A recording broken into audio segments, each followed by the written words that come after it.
महिलांनो, मायमाऊलींनो, मी तुम्हाला सांगेन, हे कुठल्या जातीपातीचा नात्यागोत्याचा विचार करून दिलेली योजना नाही.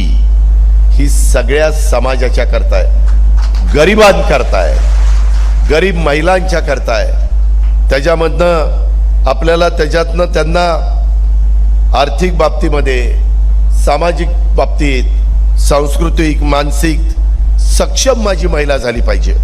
मग ती वाडी वस्तीवर, तांड्यावर, पाड्यावर राहणारी असो, किंवा ती माझी गाव पातळीवर किंवा शहरी भागामध्ये राहणारी महिला असो. महिलांनो, मायमाऊलींनो, ह्या फॉर्म भरताना कुणाला 1 रुपया देखील द्यायचा नाही. बऱ्याचशा बँकांनी तुमचं खातं शून्य रक्कम असली तरी उघडण्याचा निर्णय घेतलेला आहे, बऱ्याचशा बँकांनी. त्याच्यामुळं काळजी करायचं कारण नाही. फॉर्म भरताना जर